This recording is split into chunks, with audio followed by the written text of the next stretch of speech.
Toute personne qui débute dans le commerce électronique a tendance à se retrouver dans des impasses et des moments d'obscurité totale. Même ceux qui ont déjà de l'expérience, et qui maîtrisent souvent de grandes stratégies, finissent par atteindre des plateaux de résultats très difficiles à dépasser. C'est parce que le commerce électronique est complexe. C'est beaucoup de choses à la fois, beaucoup de données et beaucoup de possibilités. Par conséquent, il est important de regarder le commerce électronique stratégiquement pour être en mesure de comprendre et d'agir avec plus de certitude. Pour cette raison, chez Zolsite, nous travaillons avec une méthodologie à cette vitesse, ce qui nous aide à voir ce vaste écosystème de manière plus simplifiée et à nous concentrer sur les décisions qui affectent vraiment le résultat.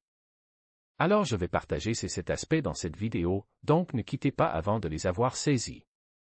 Salut, je m'appelle Olsen Lehaut, je vous souhaite la bienvenue sur Zolsite. Si le sujet de cette vidéo vous plaît, alors n'hésitez pas à mettre votre like.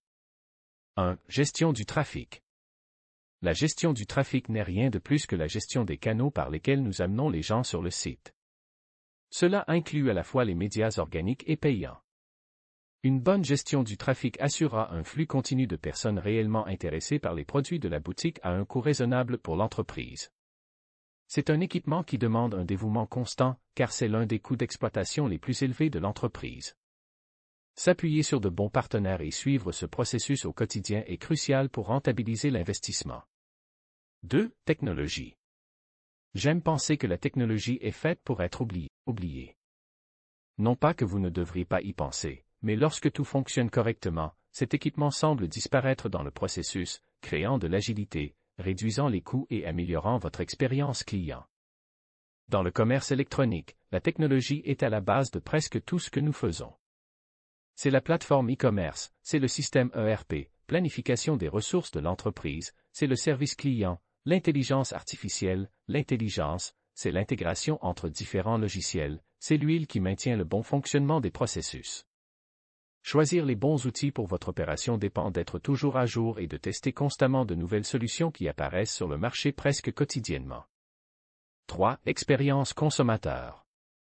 L'un des plus grands maux de la plupart des propriétaires d'entreprises est de penser que les gens prennent des décisions uniquement en fonction du prix et de la qualité. Or, l'être humain est bien plus complexe que cela. Nous avons décidé d'acheter quelque chose parce que nous pensions que c'était beau, parce que ça a frappé le toit, parce que le produit semble être la chose la plus importante au monde à ce moment-là. Et nous avons également renoncé à un achat parce que le site mettait quelques secondes de plus à se charger, parce que la page de paiement était un peu bizarre, ou parce que le chien avait vomi sur le tapis juste au moment où on était sur le point de conclure l'achat. Tout compte dans le parcours d'achat, il est donc essentiel de bien gérer l'expérience client. 4. Fonctionnement. La vérité est que le client ne voit pas plus de 90% de ce qui se passe pour que son achat se produise et que la commande soit livrée.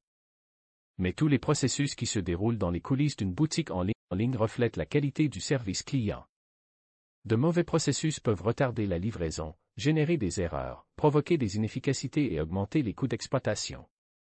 Tout cela pourrait saper votre avantage concurrentiel et, en fin de compte, mettre fin à votre entreprise. Afin de bien gérer votre exploitation, il est très important d'évaluer et d'améliorer constamment vos processus. 5. Logistique. Il n'est pas exagéré de dire que la logistique de livraison est l'un des facteurs les plus importants de votre stratégie. Vos frais d'expédition doivent être compétitifs, car votre client renoncera à l'achat s'il estime qu'il paie trop cher pour la livraison. La même chose peut arriver si le délai est trop long.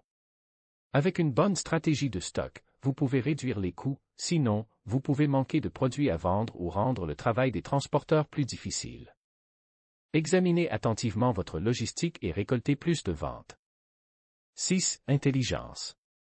Pendant la majeure partie de l'histoire du marketing, travailler avec des chiffres qui permettent de comprendre le comportement des consommateurs était le privilège des grandes entreprises, avec des budgets illimités. Le coût d'acquisition d'intelligence de business était absurde et les méthodes extrêmement complexes. Avec l'essor du marketing numérique, cette réalité a changé. Aujourd'hui, il est possible de savoir pratiquement tout ce qui se passe à l'intérieur de votre boutique en ligne et même à l'extérieur, si vous utilisez les bons systèmes. Pourtant, la grande majorité des entreprises ne semblent pas comprendre ce grand avantage et insistent toujours pour travailler sur des conjectures, gaspillant une grande partie de leurs investissements dans de mauvaises décisions. Assurez-vous de vous plonger dans des systèmes d'analyse tels que Google Analytics, Power BI, Data Studio ou même une bonne feuille de calcul et une feuille de calcul Excel. 7. Service. De nos jours, le client n'est plus satisfait d'avoir un numéro de téléphone lorsque quelque chose d'inattendu se produit. En fait, les entreprises ont ces temps-ci perdu le droit de décider par quel moyen le client les contactera.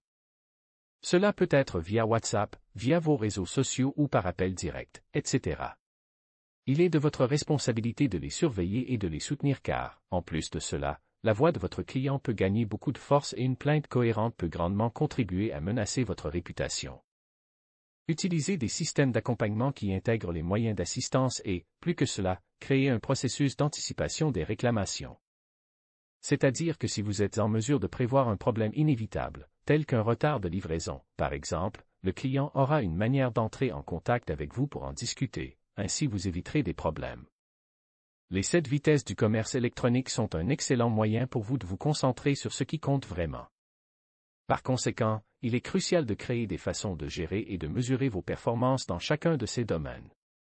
Créez votre feuille de calcul, une liste de contrôles pour vous évaluer mensuellement et des plans d'action. Alors, qu'en pensez-vous de ces aspects consistants à évoluer et développer un e-commerce?